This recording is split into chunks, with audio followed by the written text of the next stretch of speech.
اکبر صلوات اللهم صل على محمد وآل محمد. اعوذ باللہ السمیع العلیم من الشیطان اللعین الرجیم. بسم اللہ الرحمن الرحیم. حسبی اللہ ونعم الوکیل، نعم المولا ونعم النصیر. علیہ توکلت وإلیہ انیب. الحمدللہ رب العالمین والعاقبۃ لأہل التقوی والیقین، والجنة للمؤمنین والنار للعاصین. والصلاة والسلام والتحیۃ والإکرام علی سیدنا ونبینا وشفیع ذنوبنا وطبیب نفوسنا رحمت للعالمین ابی القاسم محمد المصطفیٰ. اللهم صل على محمد وآل محمد. وعلى وصيه وبديره ووارث علمه، علم الأولين والآخرين، يعصوب الدين أمير المؤمنين زوج فاطمة الزهراء والد الحسن والحسين علي بن أبي طالب عليه السلام. اللهم صل على محمد وآل محمد. وعلى آله الطيبين الطاهرين المعصومين المنتخبين، لا سيما على بقية الله الأعظم روحي وأرواح العالمين لتراب مقدمه الفداء. عجل الله تعالى فرجه الشريف، وسهل الله تعالى مخرجه الشريف، ولعنة الله على أعدائهم مجمعين من يومنا هذا إلى قيام يوم الدين. أما بعد، فقد قال الله الحكيم في كتابه المتين. بسم الله الرحمن الرحيم.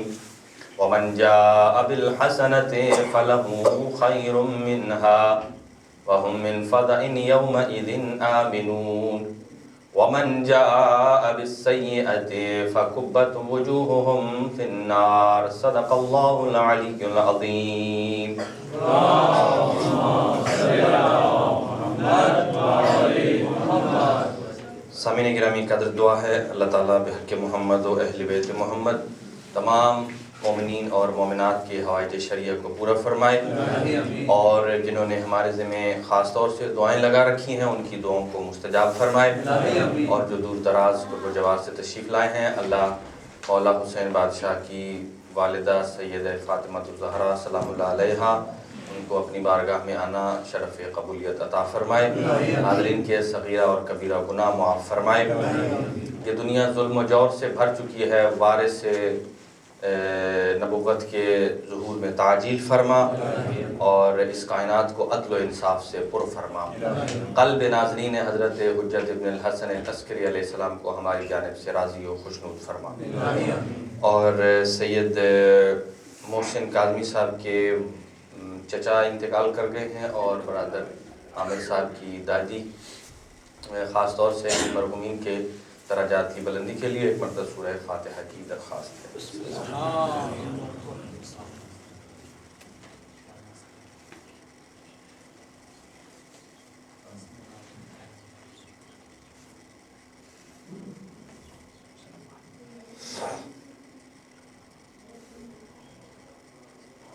اللهم اجعلهم عندك في اعلى عليين، واخلف على اهلهم في الغابرين، وارحمهم برحمتك يا ارحم الراحمين. نعرہ تکبیر، نعرہ تکبیر، نعرہ رسالت، نعرہ رسالت، نعرہ حیدری، نعرہ حیدری.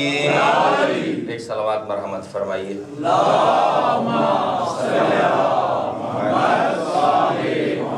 میں نے آپ کی خدمت میں سورہ مبارکہ نمل کی آیت نمبر 89 کو تلاوت کرنے کا شرف حاصل کیا، اور موضوع گفتگو امام حسن عسکری علیہ السلام کی ذات گرامی،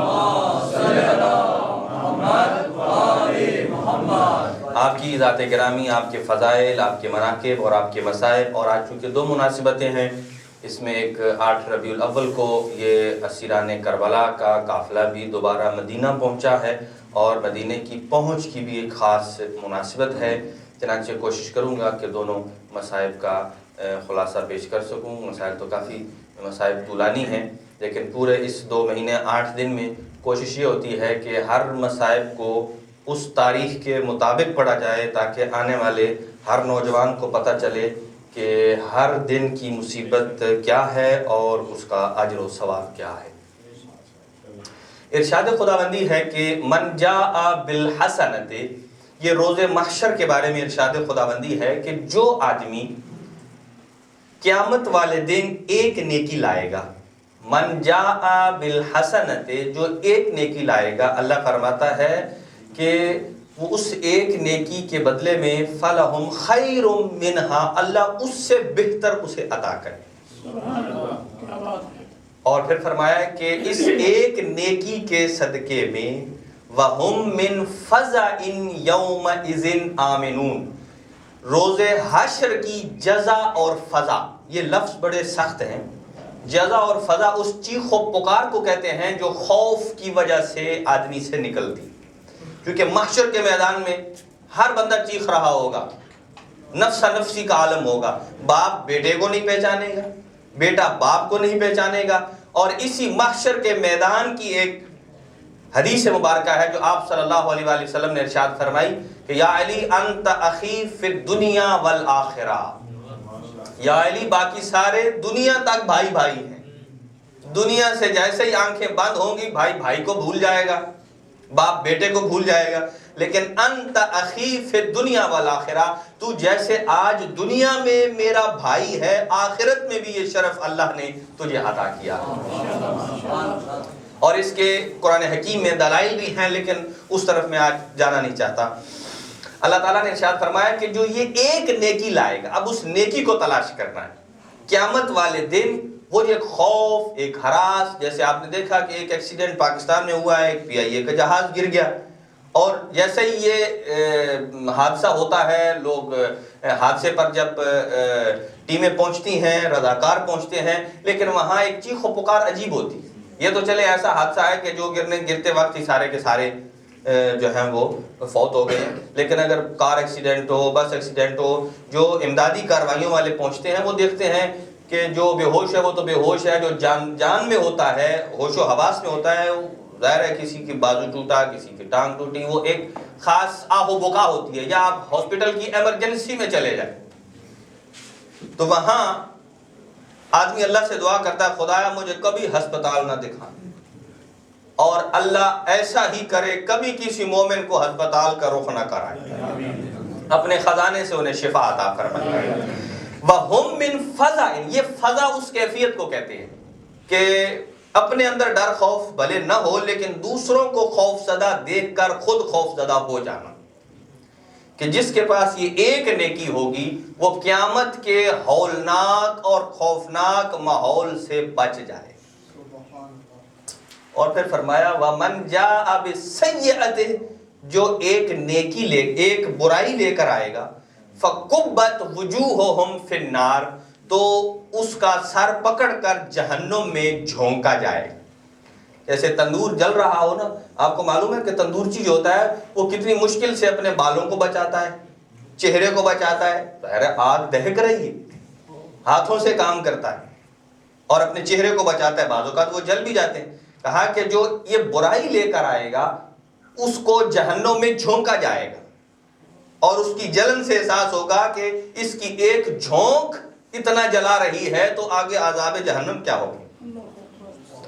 چنانچہ اب دیکھنا یہ ہے کہ وہ نیکی کیا ہے جس نیکی کی وجہ سے محشر کے میدان میں ہر کوئی پریشان نظر آئے گا، لیکن شیعہ علی مطمئن نظر آئے گا۔ معصوم نے ارشاد فرمایا اس نیکی سے مراد وہ عام نیکی نہیں ہے، جو قرآن حکیم نے ایک اور مقام پر ارشاد فرمایا من جاء بالحسنۃ فلہ عشر امثالھا، جو آدمی ایک نیکی کرے گا اللہ اس ایک کے بدلے میں 10 نیکیاں عطا کرے گا، 10 نیکیاں اس کے نامہ اعمال میں درج کرے گا۔ جب یہ آیت مجیدہ نازل ہوئی تو مدینے میں ایک شخص نکلا اور ایک مارکیٹ لگی ہوئی تھی مارشا، ایک جناب جوتے والی دکان سے اس نے ایک جوڑا جوتے کا چرایا، ایک جگہ سے کپڑے کا جوڑا چرایا، ایک جگہ سے پھل سبزی چرائی، اور آگے فقیر بیٹھے ہوئے تھے اور ایک کو جوڑا جوتے کا عنایت کر دیا، ایک کو فروٹ دے دیا اور ایک کو باقی چیزیں دے دی، اور کہا پھر بھی ہم منافع میں۔ کہا اللہ نے ارشاد فرمایا ہے کہ اگر آپ برائی کریں گے تو اللہ ایک برائی کے بدلے میں ایک برائی ہی لکھے گا، اور اگر ایک نیکی کریں گے اس کے بدلے میں 10 نیکیاں لے گا۔ اس کا مطلب یہ ہے، وہ کہتا ہے کہ میں نے 3 نیکیاں کی ہیں گویا 30، اور 3 گناہ کیے ہیں -3 کا 27، پھر بھی میں پازیٹیو ہوں۔ جیسا یہ آپ صلی اللہ علیہ وآلہ وسلم کو خبر ملی کہ لوگ چرا کر صدقہ دے رہے ہیں، توجہ رہے اس بات پہ، لوگ چرا کے خیرات کر رہے ہیں، لوگ چوری کا مال لے کر حرام کا مال کما کے آگے خیرات کر رہے ہیں، اللہ نے قرآن میں پھر آیہ مجیدہ ارشاد فرمائی ان اللہ یتقبل اللہ من المتقین، کہ اللہ یہ نیک اعمال ہر کسی سے قبول کرتا ہی نہیں ہے، اللہ اعمال قبول کرتا ہی اس سے ہے جو اپنے آپ کو متقی اور پارسا بناتا ہے۔ چنانچہ اس نیکی سے مراد یہاں وہ عام نیکی نہیں ہے، کسی کو کھانا کھلانا، کسی کو لباس پہنا دینا، راستے میں پتھر پڑا ہے پتھر کو ہٹا دینا، یہ نیکی مراد نہیں ہے۔ معصومین علیہ السلام نے ارشاد فرمایا، اور یہ تفسیر امام حسن عسکری علیہ السلام، ہمارے پاس جو تفسیر کے منابع ہیں کہ جو موجد ہیں، جن کی وجہ سے ہم آگے تفسیر کو لیتے ہیں، کچھ اصلی مآخذ ہیں، ان میں ایک ہے تفسیر امام حسن عسکری علیہ السلام، اور وہ منسوب ہے امام کی طرف، امام نے خود لکھی نہیں ہے، منسوب ہے، یعنی امام ڈکٹیٹ کرتے تھے شاگردوں کو، وہ آگے لکھتے تھے، اور شاگرد سے لکھنے میں حافظے میں خرابی بھی ہو سکتی ہے، اگرچہ منسوب امام کی طرف ہے، وہ ابھی حالات عرض کرتا ہوں آپ کی خدمت میں۔ فرمایا وہ کون سی نیکی ہے؟ فرمایا من جاء بالحسنۃ، اس حسنہ سے مراد ہے اپنے وقت کا امام زمان۔ جو علی ابن ابی طالب کے زمانے میں تھا وہ اپنے زمانے میں علی کی نیکی لے کر جائے گا، اور جو امام حسن مجتبی کے زمانے میں تھا وہ امام حسن مجتبی کی ولایت کی نیکی لے کر جائے گا۔ فرمایا من جاء بالحسنۃ، اور قیامت تک آنے والے ہر مسلمان کے لیے اللہ نے حجت قرار دیا ہے کہ قیامت والے دن جو اپنے زمانے کے مہدی دوران کی ولایت لے کر نہیں آئے گا، اللہ اسے جہنم میں جھونکے گا۔ اور یہ شخص جس کے دل میں ولایت آل محمد موجود ہے اور حجت خدا امام زمانہ ارواحنا عالمین علی تراب مقدم الفدا، آپ کی ولایت ایسی پناہ گاہ ہے کہ قیامت والے دن حشر کے میدان میں ہولناکیوں سے محفوظ رکھے گی۔ ایک اور آیہ مجیدہ پیش کرتا ہوں، سورہ مبارکہ فجر، ارشاد خداوندی ہے والفجر واللیال عشر والشفع والوتر۔ جو نماز شب کی ڈیٹیل تقریباً سب کو معلوم ہے، وہ 11 رکعت ہوتی ہے نماز تہجد، جس میں سے 8 رکعت ہوتے ہیں نماز شب کے نافلہ 2 کر کے پڑھنے ہوتے ہیں، اس کے بعد 3 رکعت ہوتی ہے جن میں سے 2 شفع ہوتے ہیں اور 1 وتر۔ وتر ہمیشہ اکیلا ہوتا ہے 1 رکعت کا، جو یا نماز تہجد کی آخری رکعت میں ہے یا نماز عشاء کے نوافل میں ہے، جیسے آپ 2 رکعت بیٹھ کر پڑھتے ہیں، اگر یہی کھڑے ہو کر پڑھیں گے تو یہ 1 وتر شمار ہوگا، 1 بیٹھ کر چونکہ پڑھتے ہیں تو وہ 2 ہیں۔ اس لیے کہ صحیح اور سالم آدمی جب کھڑا ہو سکتا ہے اور کھڑے ہو کر نماز نہ پڑھے اور بیٹھ کے پڑھے تو 1 رکعت کے بدلے 2 پڑھنی پڑتی ہے، اور اگر 2 پڑھے گا تو 4 کے بجائے 8 پڑھے گا تو یہ شریعت کی تعداد رکعات سے خارج ہو جائے گا، لہذا کھڑے ہو کر نماز پڑھے۔ شفع کا معنی 2، وتر 1، فجر آپ کو معلوم ہے، لیال عشر کا معنی ہے 10 راتیں۔ تفاسیر آل محمد علیہ السلام میں آیا ہے کہ یہ جو ایک فجر ہے اور 10 راتیں ہیں اور 2 شفع ہیں اور 1 وتر، یہ کل ملا کے بنتے ہیں 14۔ توجہ کریے ذرا، والفجر 1، لیال عشر 10 راتیں 11 ہو گئی، اور وشف 2 ملائیں 13 اور وطر 14۔ اب سنیے اس کی وضاحت۔ معصومین چھٹے امام نے ارشاد فرمایا کہ والفجر سے مراد ہمارا آنے والا مہدی دوران ہے، جن کے بارے میں سرکار ختمی مرتبت نے ارشاد فرمایا کہ جب میرا مہدی آئے گا تو میرا مہدی، اس کا نام میرا نام ہوگا، اس کا لقب میرا لقب، کنیت میری کنیت ہوگی، اور اس کی پشت پہ وہی کلمہ لکھا ہوگا جو میں محمد کی مہر نبوت پہ لکھا ہوا ہے، اور وہ دنیا کو عدل و انصاف سے بھر دیں گے۔ والفجر سے مراد ہے مہدی آخر الزمان۔ اور لیالن عشر 10 راتوں سے کیا مراد ہے؟ فرمایا 10 امام ہیں، حسن سے حسن تک، حسن مجتبی علیہ السلام سے لے کر امام حسن عسکری علیہ السلام تک، یہ 10 امام۔ اور پھر پاک پیغمبر نے ارشاد فرمایا کہ وشف، شف 2 چیزیں ہیں، اس سے مراد علی و بطول ہے، اور وطر سے مراد میں محمد مصطفیٰ۔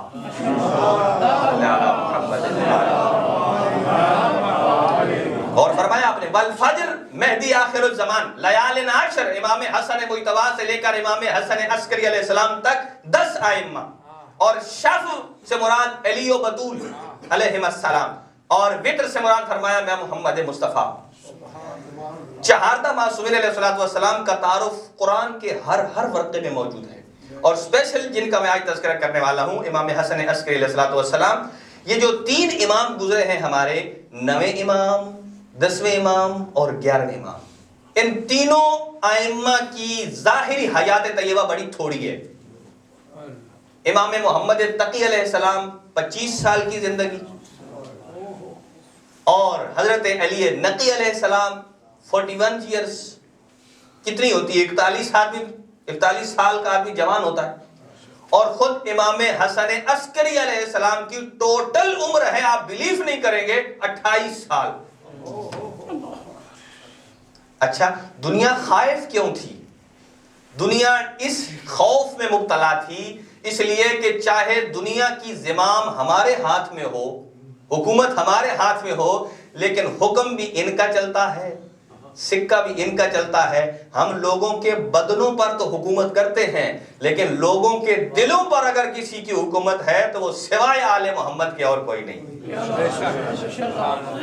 سوائے آل محمد کے اور کوئی نہیں ہے۔ چنانچہ ان تینوں اماموں نے غیبت کبرا، ایک بہت بڑی جو کہ غیبت آنے والی تھی، اس کے لیے امت کا زمینہ ہموار کیا ہے، امت کی تبلیغ کی ہے، امت کو اس نہج پر لایا ہے کہ کیسے جب حجت خدا غائب ہوں اور غیبت کا طولانی زمانہ آنے والا ہے، اس کے لیے پریپیئر کیا۔ امام محمد تقی علیہ السلام نے بھی، امام علی نقی علیہ السلام نے بھی، اور خاص طور سے امام حسن عسکری علیہ السلام نے۔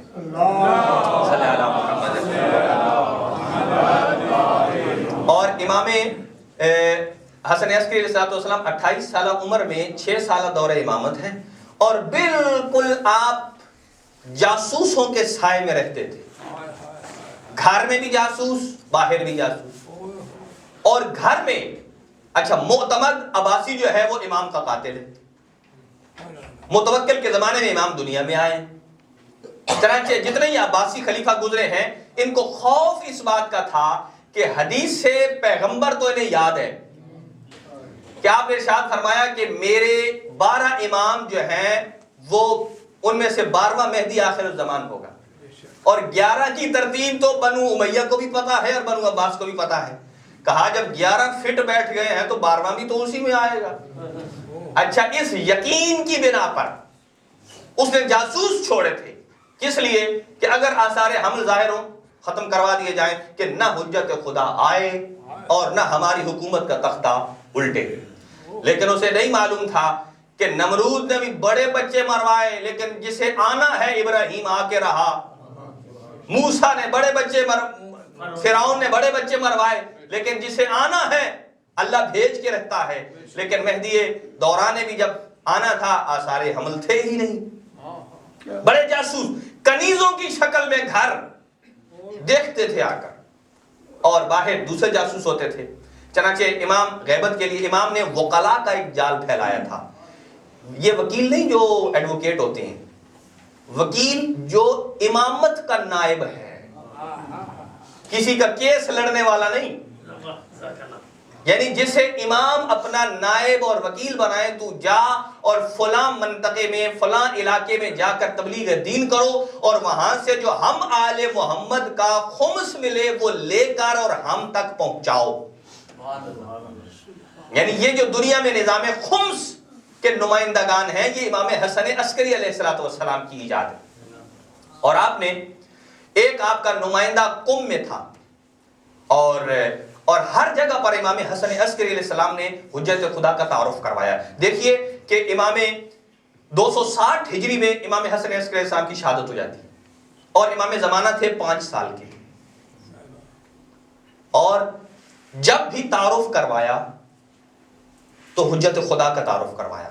ابھی عرض کرتا ہوں کہ کیسے امام کی دنیا میں آمد ہوئی، خلیفہ بنو عباس کو پتہ ہی نہیں چلا، اور جب آئے تو کیسے ظاہر ہوئے۔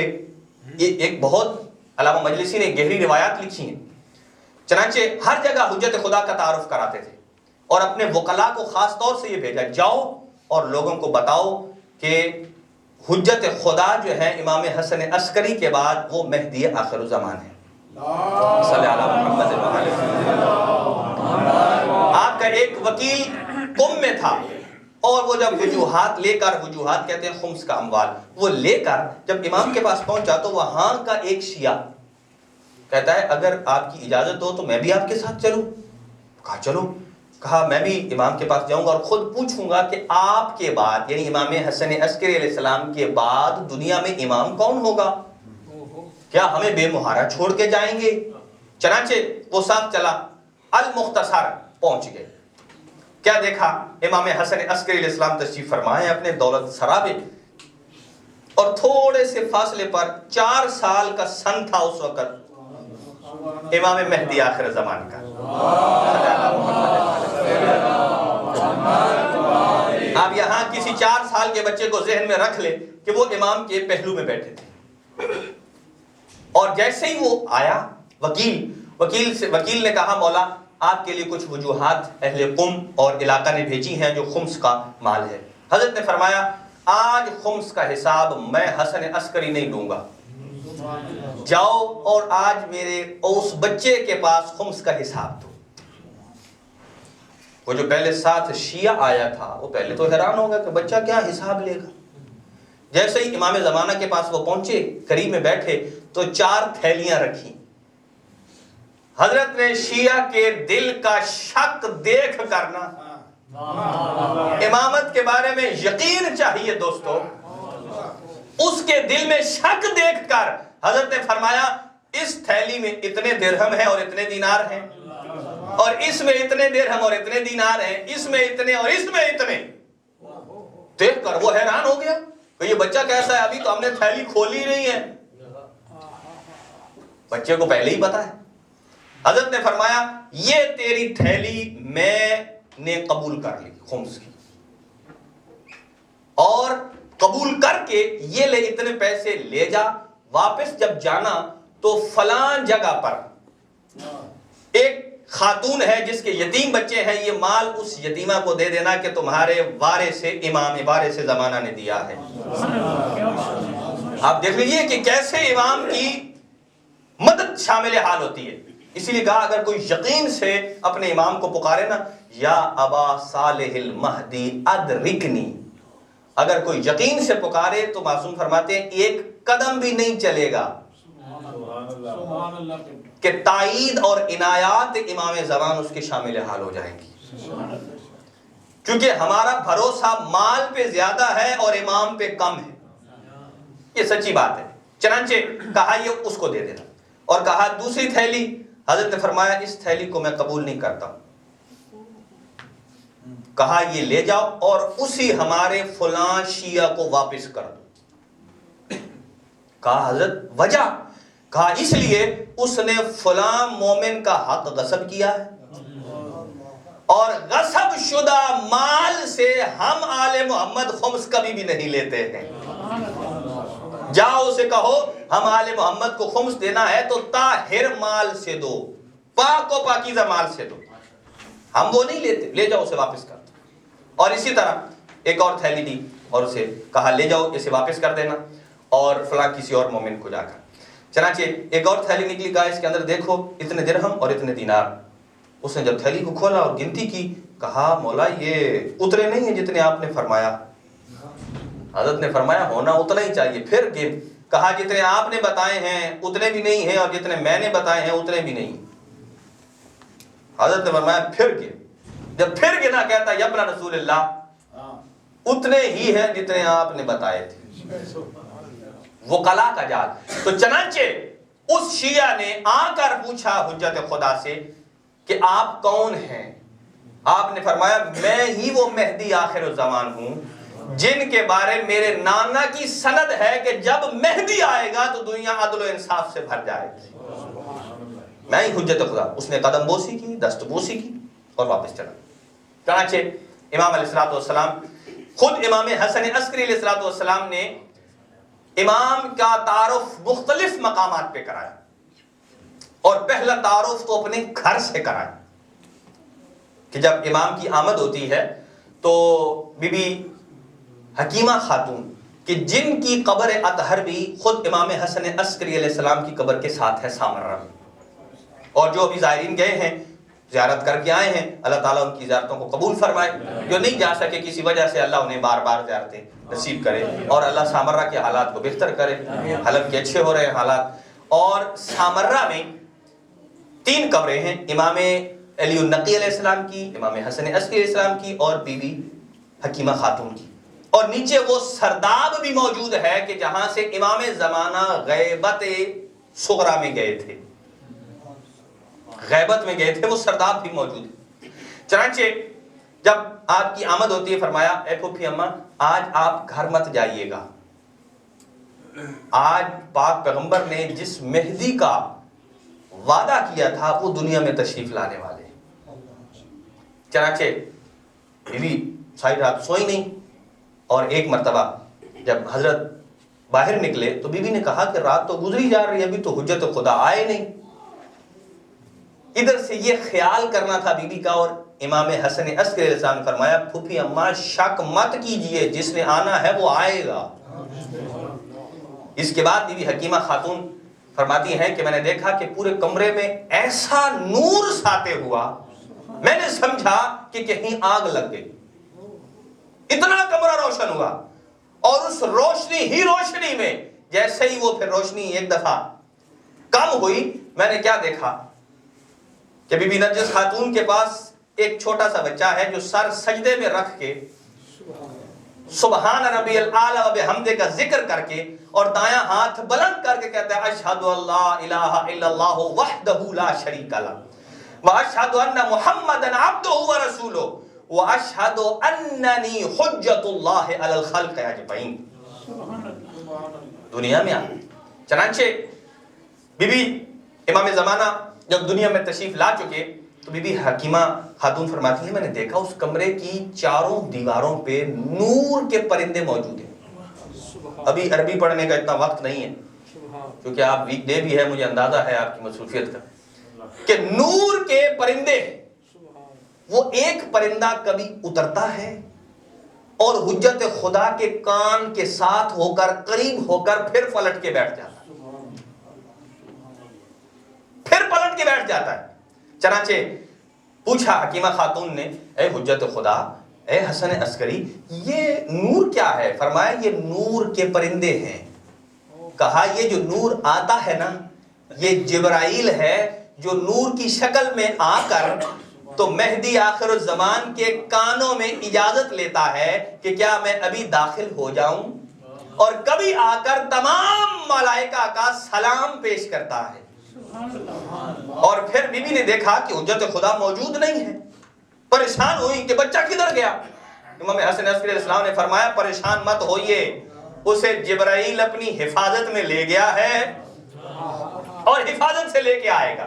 اور روایات کے الفاظ ہیں 40 دن مسلسل حجت خدا کو جبرائیل لے کے جاتا رہا اور شام کو لاتا رہا. ماشاءاللہ کیا بات ہے. یہ جو دنیا معراج نبی کی قائل نہیں ہے، اللہ اکبر، بعض روایات میں آیا ہے کہ 120 مرتبہ سرکار دو عالم کو معراج نصیب ہوئی ہے۔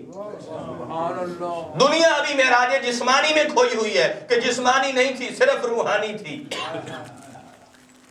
جبرائیل گویا کہ جبرائیل لے جا کر لا کر اس نے یہ ثابت کر دیا کہ میں اس خاندان کا خاندانی اور پرانا نوکر ہوں، کہ جس کی ڈیوٹی یہ ہے کہ آل محمد کے گھر کا کام سارا ہم کرتے ہیں۔ تو گویا امام حسن عسکری علیہ السلام نے ہر مقام پہ تعارف فرمایا۔ بس میں گفتگو تمام کر رہا ہوں۔ اور ایک اور شخص جس نے خطوط لکھے، اور پھر ایک شیعہ نے پوچھا مولا آپ کے جانے کے بعد ہمیں پتہ کیسے چلے گا کہ حجت خدا کون ہے؟ یہ دیکھیں یہ سارے دلائل ہیں، اور ہم بعض اوقات کہتے ہیں کہ ہمیں امام نظر نہیں آتے تو امام ہے نہیں۔ یہ فلسفے کا قانون ہے، فلسفے کا قانون ہے ثقیل ذرا، لیکن سادہ الفاظ میں اس کا مطلب یہ ہے کہ اگر آپ کسی چیز کے متلاشی ہو، آپ کسی چیز کو تلاش کرنا چاہتے ہو اور اگر آپ کو نہ ملے تو اس کی دلیل یہ نہیں کہ وہ چیز ہے نہیں۔ کیا بات، دیکھیں میں ایک ایگزامپل دیتا ہوں کہ یہاں کسی آدمی کا موبائل گم ہو جائے، رہ جائے، گھر چلا جائے، دوسرے دن آئے تلاش کرے، یہاں سے نہ ملے۔ اب تلاش کیا اس نے، نہیں ملا، اس کا مطلب کیا؟ یعنی اس کو نہ ملنا کیا دلیل ہے کہ وہ یہاں ہے ہی نہیں؟ وہ یہ کہہ سکتا ہے کہ مجھے نہیں ملا، میں نہیں دیکھ سکا، یہ دلیل نہیں کہ وہ ہے ہی نہیں۔ تو حجت خدا کے بارے میں بھی غیبت کی بھی اقسام ہیں۔ ایک قسم اس کی یہ ہے کہ امام تشریف رکھتے ہیں، امام موجود ہیں، ہماری آنکھیں اس لائق نہیں کہ چہرے پر نور کی زیارت کریں، تو ہماری آنکھوں کا نہ دیکھ سکنا اس بات کی دلیل نہیں کہ حجت خدا ہے نہیں۔ حجت خدا موجود ہے۔ ایک بہت بڑی کتاب لکھی ہوئی ہے جزیرہ خزرہ، آپ تو اس کا توڑ بھی آ گیا ہے، یعنی سبز جزیرہ۔ گویا کہ وہ ایک بندے نے لکھی تھی، وہ ٹرائی اینگل جو ہے کہ وہاں جو جہاز جاتا ہے، ہیلی کاپٹر جاتا ہے، غرق ہو جاتا ہے، کسی نے کہا امام زمانہ وہاں بیٹھے، اللہ اکبر، برمودا ٹرائی اینگل میں گویا کہ امام آتا ہے دنیا کو سیدھا کرنے کے لیے، جو جاہل ہو، بھٹکا ہوا ہو، اسے حیات دینے کے لیے، نہ یہ کہ پورے کے پورے جہاز جہاں غرق ہو جائیں۔ یہ غرق کرنے والے اور ہوتے ہیں اور نسل کو بچانے والے اور ہوتے ہیں۔ چنانچہ وہ کتاب کا توڑ بھی آ چکا ہے۔ تو حجت خدا کا ہر مقام پہ تعارف فرمایا، اور ایک شیعہ نے حضرت سے فرمایا کہ اگر آپ چلے جائیں تو ہمیں کیسے پتہ چلے کہ آپ کے بعد یہ حجت خدا ہے؟ آپ نے یمن کی طرف ایک ابو جعفر شخص ہے جس کو کہا تو میرے خطوط لیٹر لے جا وہاں، اور وہاں سے لوگ، اس لیے کہ جاسوسی اتنی تیز تھی، لیکن اس کے باوجود امام نے اپنے علمی دروس کو چھوڑا نہیں تھا، حتیٰ کہ جس ظالم نے کہا سخت ترین اذیت دی جائے، امام کی شب زندہ داری اور عبادت سے متاثر ہو کر وہ امام کے قدموں میں گر گیا، قدموں میں گر گیا۔ چنانچہ حضرت نے فرمایا کہ اے ابو جعفر، کہ تو یمن جا رہا ہے، جب تو واپس آئے گا نا 7 دن بعد تو میں نہیں ہوں گا، اور جو آدمی، جو بچہ تجھ سے ان خطوں کے جواب مانگے گا، سمجھ وہی حجت خدا ہے، جو خط کے جواب مانگے گا۔ چنانچہ ایسا ہی ہوا۔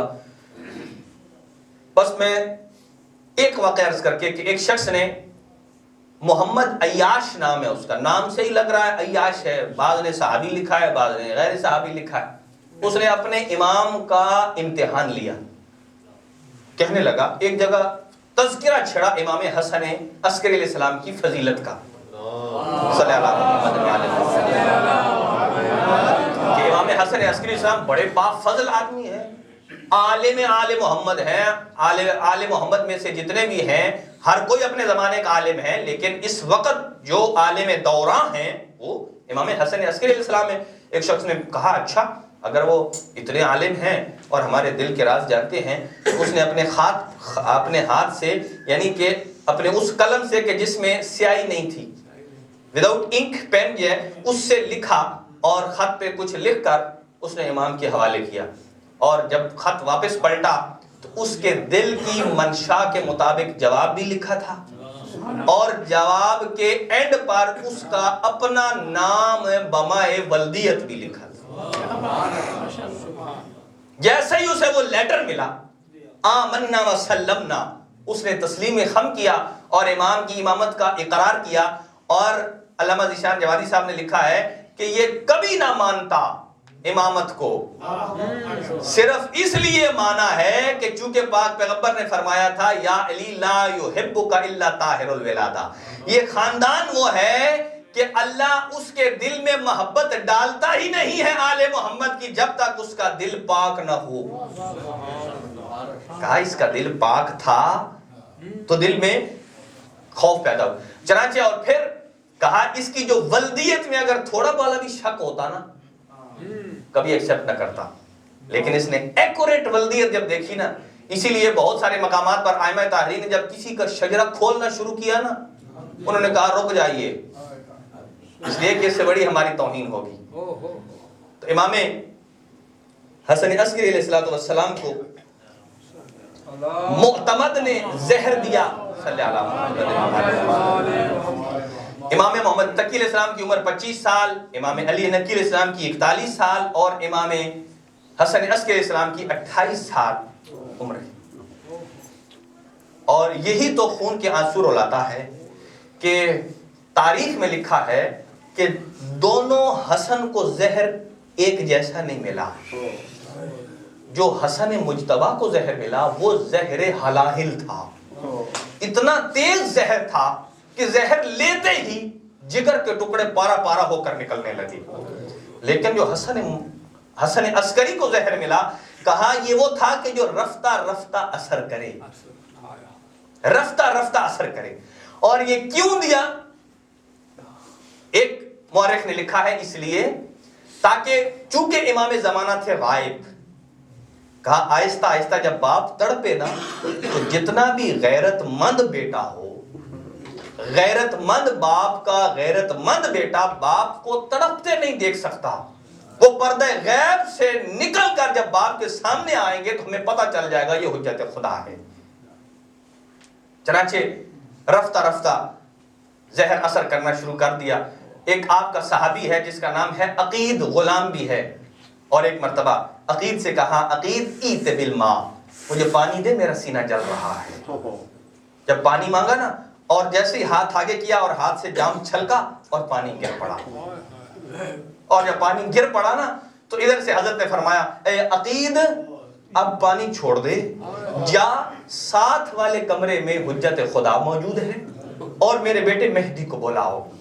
جب حجت خدا آئے اور امام حسن عسکری کے یہ آخری جملے تھے، فرمایا یا سید اہل بیتی، اے میرے اہل بیت کے سردار، اسقنی بالماء، مجھے اپنے ہاتھوں سے ذرا ایک جام پانی کا تو پلا، انی ذاہب الی ربی، میں اپنے رب کی طرف جا رہا ہوں۔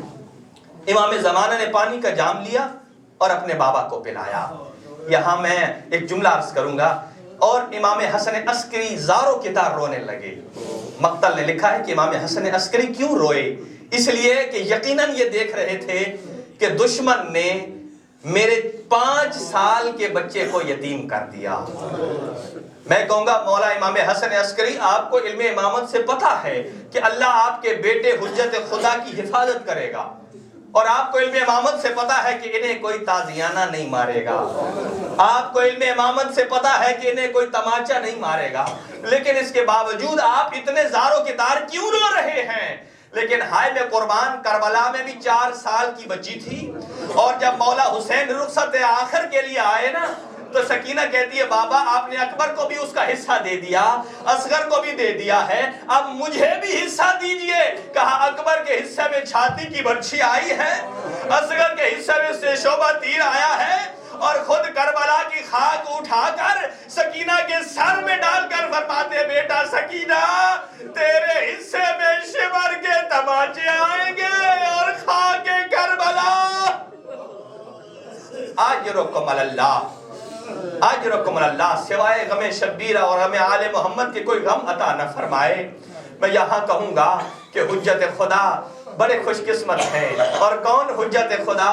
جو زیارت نہیہ میں فرماتے ہیں میرا سلام ہو ان سروں پر جو بے مقنع و ردا ہے، جن میں خاک کربلا ہے، اور فرمایا فندو میں دموع دمعن، فرمایا کہ میں کیسے روتا ہوں، پانی کے آنسو نہیں، خون کے آنسو روتا ہوں، جو خون کے آنسو رو رہا ہے۔ میں کہوں گا کہ اے حجت خدا، آپ اپنے بابا کے جانے پر اتنے غمزدہ ہیں، اتنا گریہ کر رہے ہیں، لیکن آپ کے بابا کو آپ نے غسل بھی دیا، کفن بھی دیا، اور جب جنازہ پڑھانے کے وقت چچا قذاب جعفر سامنے آ گیا، اس کا ہاتھ پکڑ کے الگ کر دیا۔ ہاں میرا مولا امام زمانہ، یہ دنیا کا رواج ہے، جس کے بیٹے زندہ ہوتے ہیں نا، باپ کا جنازہ اسی شان سے اٹھتا ہے، باپ کا جنازہ اسی طرح بیٹے پڑھاتے ہیں، لیکن ہائے غریب کربلا سجاد، بابا کا جنازہ بے گور و کفن پڑا ہوا ہے، اور پھوپھی اماں نے پوچھا ہے ہمارے ساتھ سارے اپنے جنازے دفنا رہے ہو، کیا ہمیں بھی اجازت ہے ہم بھی دفنائیں؟ عزادارو سن سکو گے جملہ؟ عمر سعد نے کہا جنازے مسلمانوں کے دفنائے جاتے ہیں۔ اجرکم اللہ۔ یہی سید سجاد کیسے بابا کو دفنایا تفصیل عرض کر چکا ہوں، بس دو جملے اب مدینہ واپسی کے سن لیجئے۔ اور یہ جو اجڑا ہوا قافلہ جب پہنچا نا، کربلا سے نکلا اور مدینہ سے پہلے پہنچے نا، آپ بھی جب کسی دور دراز سفر پہ جائیں نا، اور جیسے جیسے آپ کے بچے جن کی فیملی یہاں ہے نا، اگر پاکستان جاتے ہیں ٹھیک ہے آپ کے رشتہ دار موجود ہیں، لیکن جیسے جیسے آپ بچوں کے پاس قریب آتے ہیں نا، آپ کے دل میں ٹھنڈک آتی ہے، سفر کی تھکان اتر جاتی ہے۔ لیکن عجیب منزل ہے، یہ قافلہ جیسے ہی مدینہ کے قریب پہنچا نا، بی بی زینب کبریٰ فرماتی ہے بیٹا سجاد ذرا دیکھ یہ کون سا شہر آ گیا ہے۔ آخری پرسہ ہے عزادارو، کل سے محافل شروع ہو جائیں گی، 2 مہینہ 8 دن آپ نے آل محمد کو پرسہ دیا۔ کہا بیٹا سجاد یہ کون سا شہر آ گیا ہے؟ اس کا مطلب یہ ہے بی بی نے ابھی تفصیل سے اپنے نانا کے شہر کی گلیاں بھی نہیں دیکھی تھی۔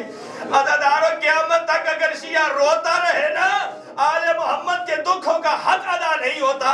رلاتا تو یہی ہے کہ جس نے نانا کا شہر نہیں دیکھا تھا، اسے بے مقنع و ردا کبھی کوفہ و شام کی اس گلی میں۔ اجرکم اللہ۔ بس 4 منٹ کی اور زحمت ہے عزادارو۔ چنانچہ آپ جانتے ہیں کہ جیسے جیسے آدمی گھر کے قریب ہوتا ہے نا، اگرچہ تھکا ہوا ہوتا ہے، بندہ کہتا ہے نہیں گھر جائے، گھر جا کر سکون کا سانس لے گا، لیکن اس لیے کہ جب سجاد سے کہا نا بیٹا سجاد دیکھو کہ جیسے جیسے منزل بڑھ رہی ہے نا، میری تھکاوٹ میں اضافہ ہو رہا ہے۔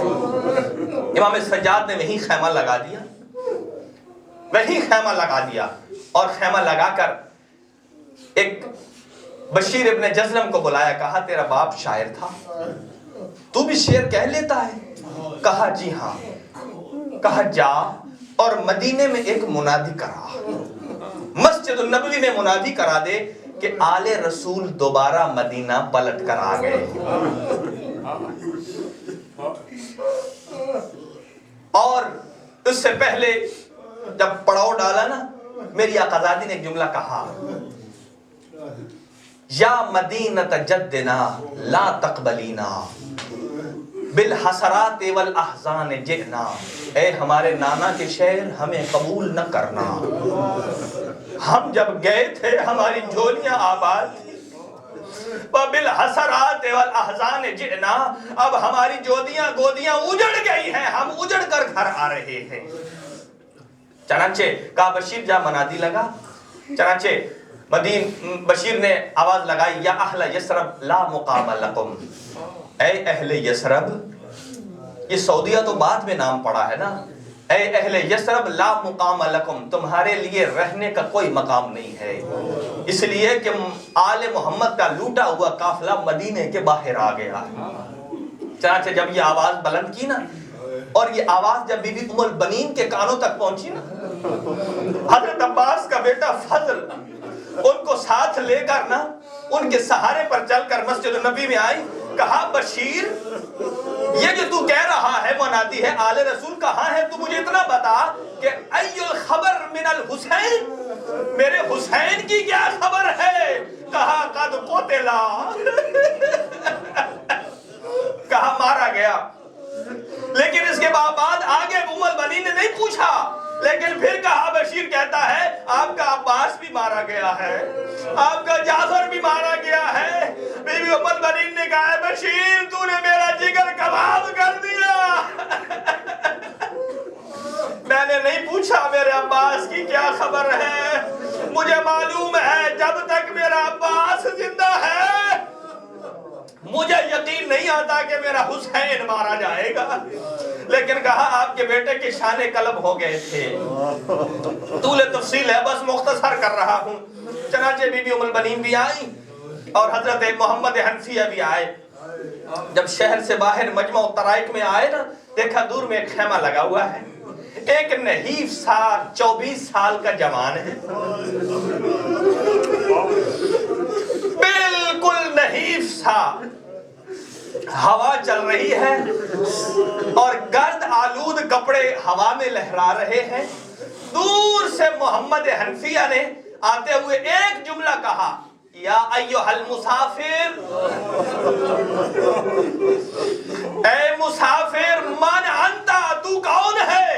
جب یہ کہا نا ایھا المسافر، امام سجاد نے جواب دیا وعلیک السلام یا محمد ابن امیر المومنین، اے امیر المومنین کے بیٹے محمد تجھ پہ میرا سلام.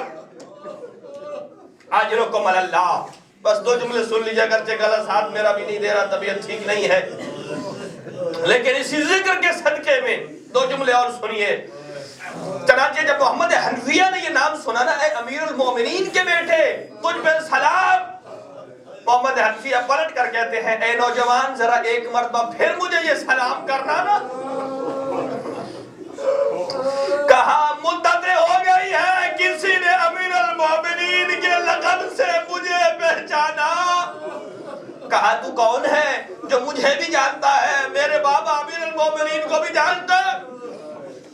کہا چچا حنفیہ پہچانیے میں زین العابدین ہوں. چنانچہ سکا چچا اپنے بھتیجے کو نہیں پہچان سکا.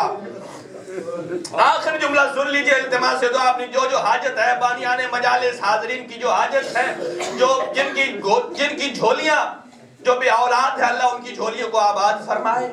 آخر جملہ سن لیجئے. جب محمد حنفیہ آئے اور کہا اے میرا بیٹا سجاد مجھے بتائیے میری بہن زینب کہاں ہے؟ جب یہ کہا نا میری بہن زینب کہاں ہے، کہا وہ جائیے خیمے میں ہے. نیاز حسین توجہ میری طرف رہے، کوئی مبالغہ آرائی نہیں ہے. دنیا کہتی ہے شیعہ مبالغہ کرتے ہیں، عزاداروں مسائب ہی اتنے ہیں آدمی کا جگر پھٹ جائے. محمد حنفیہ گئے خیمے کے اندر سے چکر لگا کر واپس آ گئے. کہا بیٹا سجاد کہاں ہے تیری پھوپھی زینب؟ کہا یہ چچا میرے ساتھ چلیے. کہا وہ جو سفید بالوں والی نحیف سی، کہا 1 سال کی قید نے اتنا بوڑھا اور کمزور کر دیا. اور عربوں کا دستور ہے جب کوئی کافی عرصے کے بعد اپنی بہن سے ملے نا وہ یا سر پہ بوسہ دیتا ہے یا کلائیوں کا بوسہ لیتا ہے. اور جب محمد حنفیہ نے بہن کے سر کو دیکھا بال سفید ہو چکے تھے، اور جب ہاتھوں کا بوسہ لینے لگے کلائیوں میں رسیوں کے نشان دیکھے اور کہا سجاد یہ کیا ہے؟ کہا چچا یہ رسیوں کے نشان. اور محمد حنفیہ برداشت نہیں کر سکے اور بے ہوش ہو گئے. اور جب ہوش میں لایا گیا نا کہا چچا ابھی رسیوں کے نشان دیکھ کر برداشت نہیں کر سکے. اور سجاد کا کتنا حوصلہ، اور کبھی شام کے دربار میں ادھر سے دھکا لگتا ادھر گر جاتے.